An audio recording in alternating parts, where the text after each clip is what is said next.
In this video we're going to consider Pestle. Now this is a macro environmental analysis technique. Well, actually, in fact, it's not really a technique, it's more a list of environmental points that impinge upon the organization. So it's really a catalogue of points and issues that will affect the organization. So it's not really an analysis as such. Each of the factors we can identify as important in the context of the organization and that will affect the organization, they may be analyzed to see in what ways they can affect them and why they're affecting the organization. But as a technique itself, it's not really analytical. It's more a list of points that affect the organization.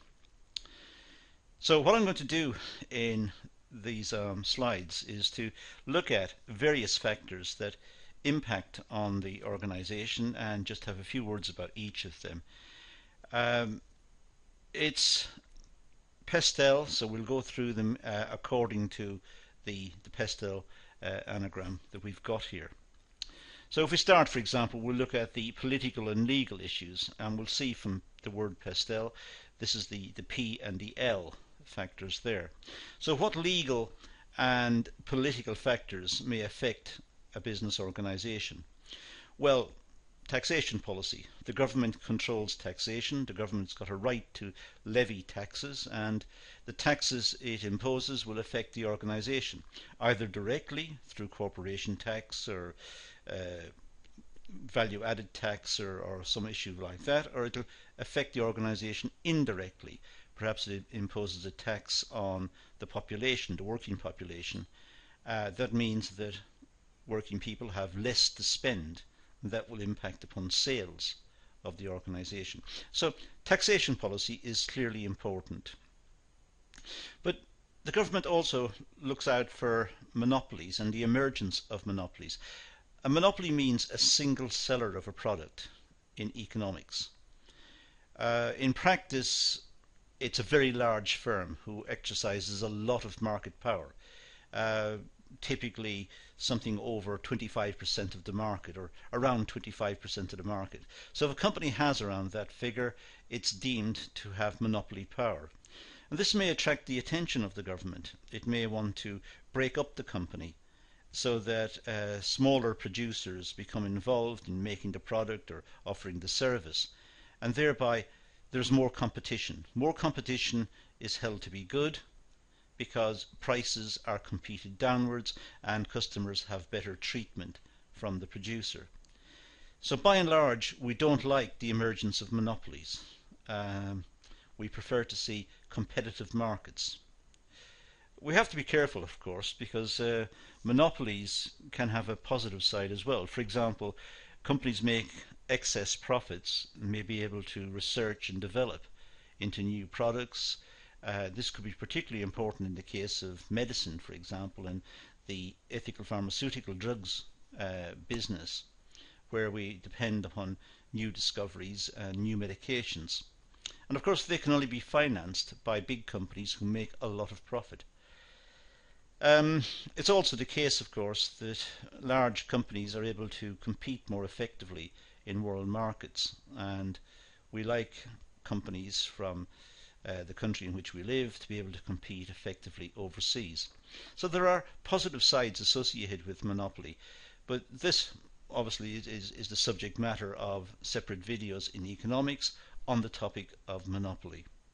But by and large, the governments may watch for the emergence of monopoly and may not condone monopolies in many markets, and may in fact break up the companies so that they operate as much smaller entities and are hence more competitive.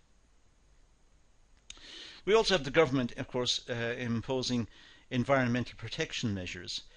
There is quite a strong green lobby now in many countries who are acutely aware of the damage that we've inflicted on the environment through greenhouse gases and global warming and rising sea levels. And governments try to regulate output of industry, particularly outputs that are environmentally damaging, but also try to encourage industrialists to be more efficient in their use of energy. So that's another issue that may impact upon business. Employment law, of course, is one which is fairly obvious because the terms of contracts, employment contracts, must conform to the law of the land, and the law of the land may state that people are entitled to certain amounts of holidays or sick leave or maternity leave or whatever, and companies must go along with this. So the government sets out employment law that affects the companies. It also, of course, affects the workers. Environmental legislation we've really covered in point 3, but by and large environmental legislation can come from a variety of sources. In the context of the UK, for example, it could be the European Union passing directives which have to be enacted in the UK and acted upon. So there is environmental legislation, and there are also various treaties that occur from time to time where governments from right around the world meet and set limits to the amount of emissions that we produce, and this will affect industry, but we could argue, of course, it is for the good of all of us and for the good of future generations. We also have foreign trade agreements. Governments do draw up agreements with other countries, and this may lead to imports from those countries, but may also create export opportunities into those countries as well. So we have foreign trade agreements drawn up by governments. And lastly, in terms of this particular talk, there's the stability of the government system itself. We look to governments to be stable. We look to governments to take power and to rule in a benign manner and in accordance with their promises, and to operate openly and honestly without corruption and without malice towards any particular section of the community, or without malice towards industry or organised labour for that matter. So we want fairness, and we want to see the situation within countries developing under control. We want the government to have the situation under control, so we have some sort of certainty in our lives. We don't want to wake up every morning to the prospect of a revolution and entering a phase that we don't know what's expected of us, or what the outcomes will be, or how it will affect us or our families. So stability of government is also a very important issue. Now if we move to the second point in the Pestle word E for economic factors. Well, economic factors that affect the business could be interest rates. Now these are determined by central banks and are determined by forces in the market, monetary forces in the market, forces for the supply and demand for money, and also in line with government policy towards controlling inflation, for example. So interest rates, when they rise, means the cost of borrowing increases. That will affect companies. It will also affect savers. If their interest rates rise, people may save more in the banks, which means they don't spend as much. That will affect companies as well. So interest rates are an important consideration, and certainly we could expect investment expenditure to be sensitive to interest rates. If interest rates are high and expected to go higher, this may deter investment. Inflation rates are also important. Inflation destroys the market to some extent. It destroys the information in the market. Over a period of time, we all get to know the price of products and where to shop, and we build up information. We do it almost naturally. We do it as a part of our lives. Well, when inflation comes along, that means general prices are rising, and then those signals and that information becomes destroyed. The signals get confused. we're not sure where the best prices are. We're not sure of what the prices will be next week. We're not sure what the impact of inflation is going to be. Now, there are many bad parts associated with inflation and many issues to be looked at in the context of inflation.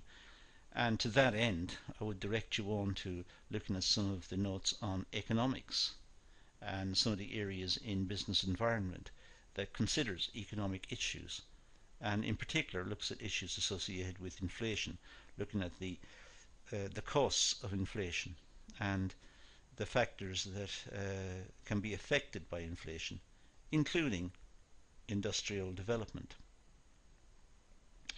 The money supply and inflation are linked.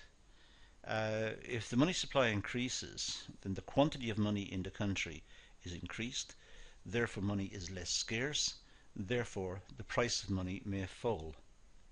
Just like supply and demand for anything. If the quantity is increased, the price may fall. And the price of money is the rate of interest. That is the price of money. So the money supply is something that will affect the companies. It could affect the companies through the rate of interest.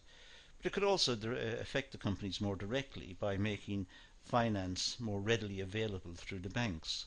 So the companies are able to borrow for investment purposes and for expansion purposes more easily. Economies also go through the business cycle. Again, the subject matter of a separate video. But the business cycle, we can imagine it very crudely like a sine wave. We can imagine it as going up to a maximum and then turning down into a depression or into a recession and then turning up again.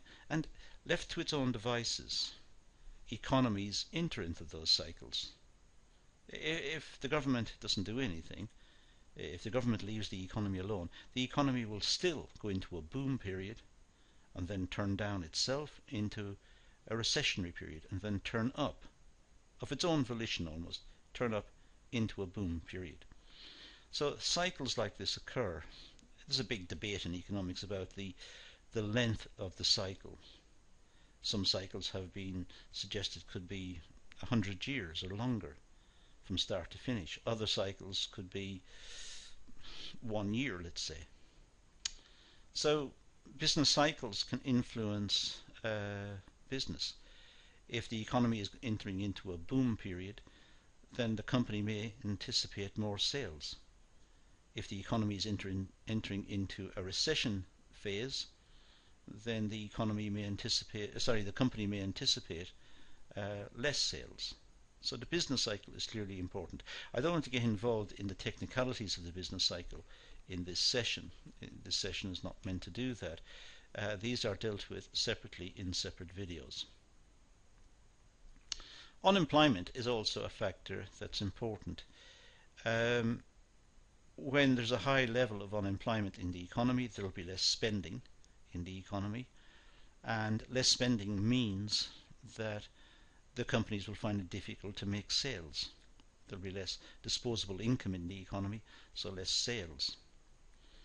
But unemployment can also have effects in the labour market because it may depress wages in the labour market, which has an effect on companies as well. So unemployment is an issue that needs to be taken into account. And economic trends. Sometimes economic commentators can influence companies just by making statements on television or in the press. Make statements about the future course of the economy. They could say that in their expectation the economy will pick up in the next 6 months and will go through a boom period. Now, if the companies take that seriously, they will then start to invest so they're ready for the boom period when it arrives.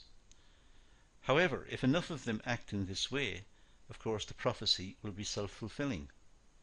It will definitely happen because all the companies are spending more and investing more and getting ready for the boom, but in so doing they're causing the boom. So economic trends can influence influence companies and the way the companies act and see the future. Now the social and cultural issues, S. Well, the age profiles of the population. If the population is getting older, there will be a different set of goods required.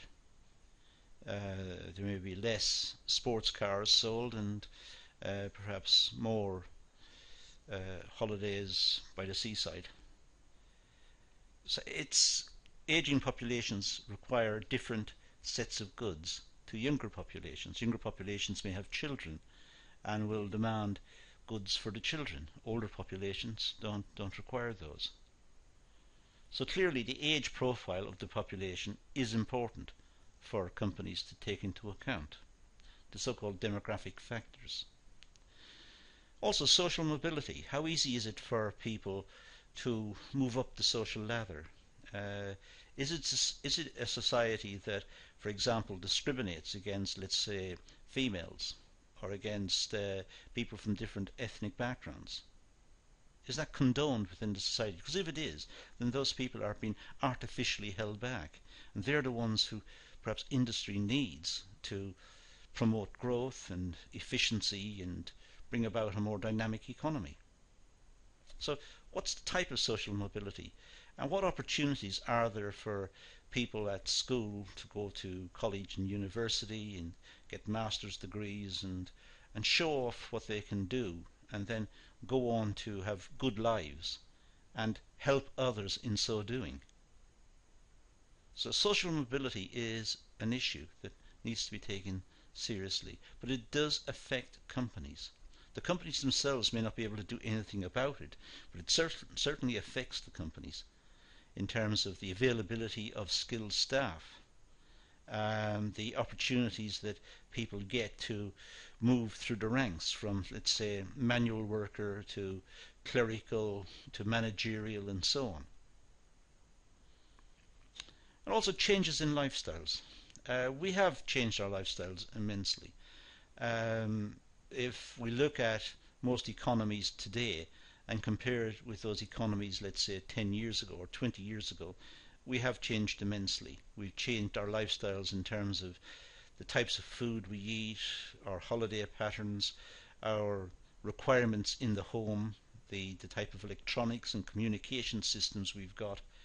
And all of these impact on companies as well.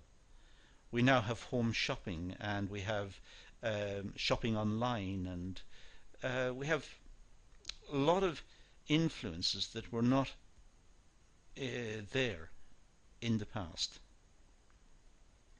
Family structure is also important.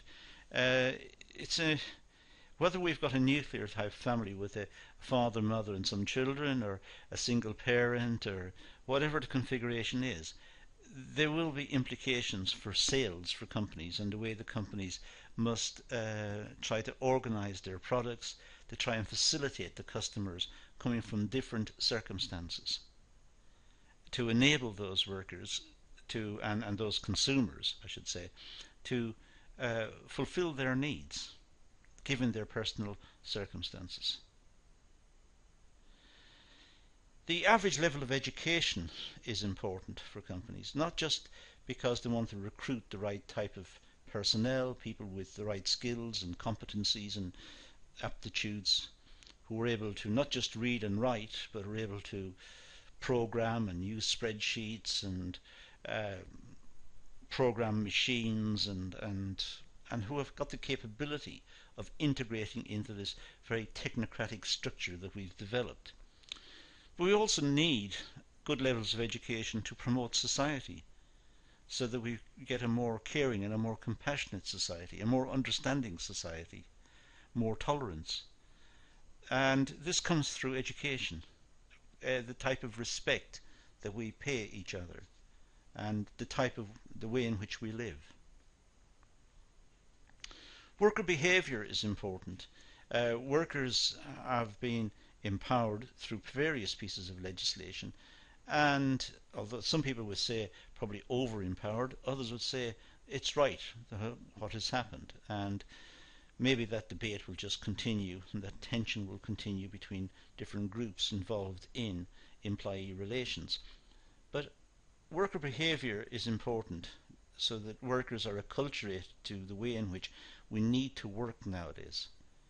The global economy makes certain demands of industry in terms of quality requirements, delivery dates, um, the specifications, the functionality, the design of products, um, and all of this requires worker cooperation, and that's a difference as well. We also have different leisure activities, the way we spend our time. More and more people spend time online nowadays.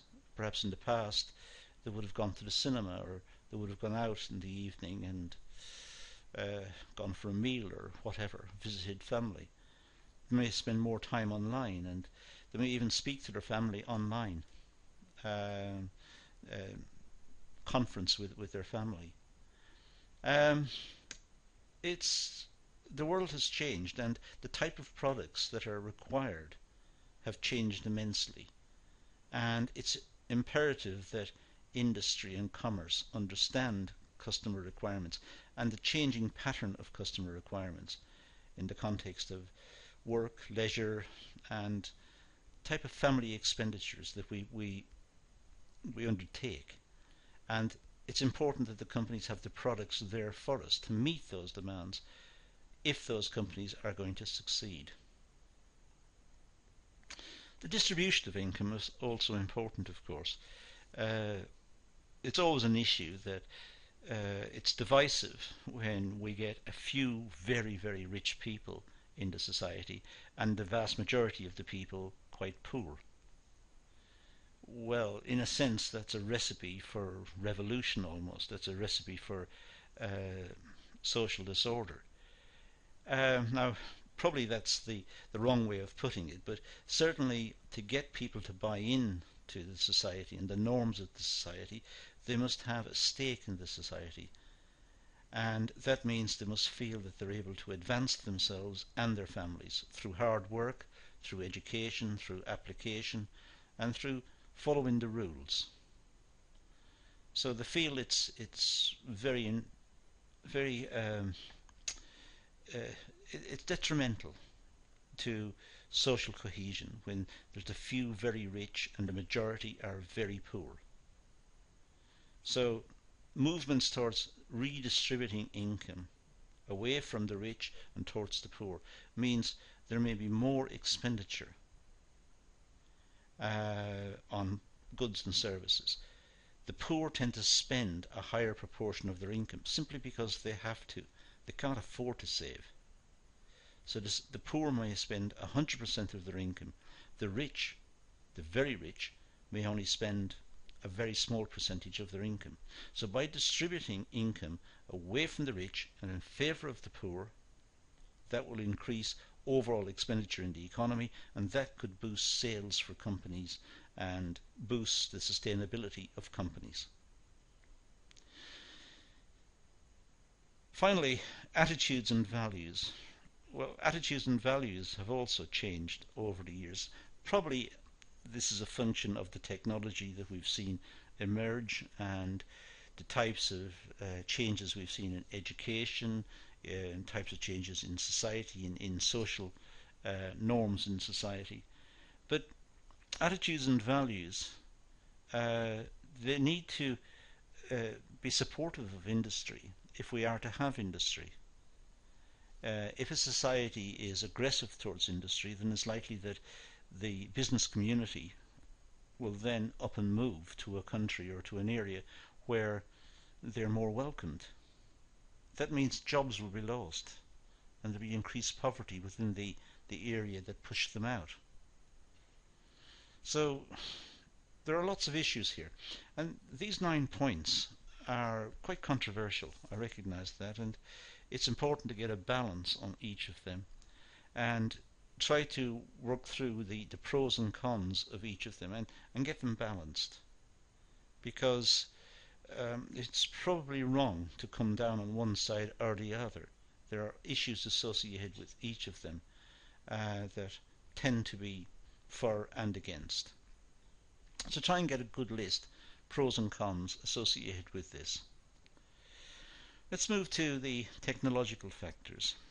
There could be a focus on government research. Government research may be sponsored through particular institutions, or it could be grant payments to universities to undertake particular research, or whatever it is. So we do generally benefit from a lot of this research. Sometimes it's with a considerable lag.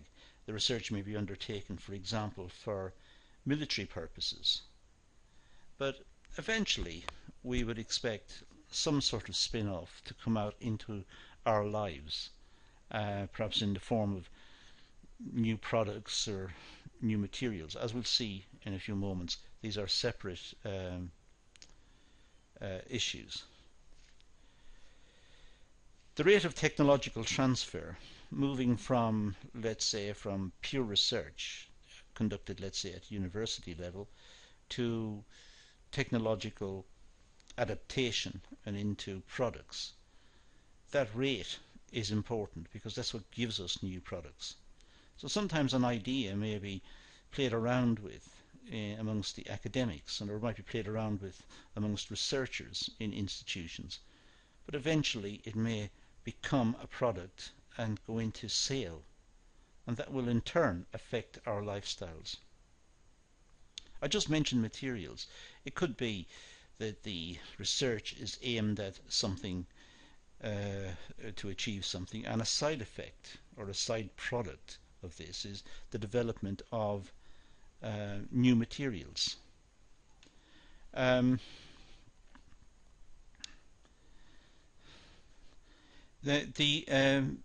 lot of development that's gone on in the past has been what we call serendipity. It's been luck almost.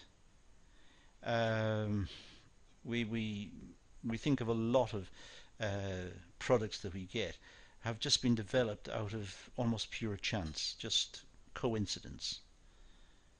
But we get new materials, new products, new innovations as a consequence of perhaps some other activity. It was a spin-off. It's well worthwhile researching some of these. Apparently LED bulbs was quite accidentally discovered. Now these are very important as energy saving bulbs. Microwave ovens, I think that was these were found, or that particular use was found by accident. But there are many, and these are just spin-offs from other activities. It's important to develop technological processes and have a tolerance towards technological processes. Some traditional companies may wish to remain traditional and work in their own particular way, and that's fine if there is a market for those products. Some, however, will require technological change and will require specialist machinery and specialist personnel, and the rate at which companies adopt these will be important. And it will depend on the training and aptitude of the workers and the availability of the technologies. Environmental factors, the last one, well, green issues and sustainability. These are very important and are becoming more important as we know more about them. The environmental debate has been around for many years, many years. It's only recently that the general public seems to have taken it seriously. Scientists in the past were seen as perhaps scaremongering and just trying to frighten people. But maybe it's the case that we've now at last entered a period where we are worried about emissions and what we're putting into the atmosphere and what's going to happen to the planet in the long run. Of course, also the environmental factors leads us to a consideration of ethical considerations. Production of goods in overseas locations which are undertaken with scant regard to the health and welfare of the workers. These issues need to be emphasized and are being emphasized by campaigners and by organizations. And companies who operate need to have regard for the environment and for the ethical considerations of the products that they're putting on the market and how those products were produced. Now, as I said, these are just some points that relate to a Pestle type discussion. There are separate videos on this, some of them much more elaborate, but it's worth just making a list of these points and making sure that you can go across many of them and discuss them in the context of companies and see how they're relevant in the context of companies. Certainly we should be prepared to discuss these when we discuss the circumstances that companies are confronted with on a daily basis, both in terms of the design of their strategy and also the operational issues that they use. But that's all we're going to deal with here, so let's leave it at that and say thank you for watching.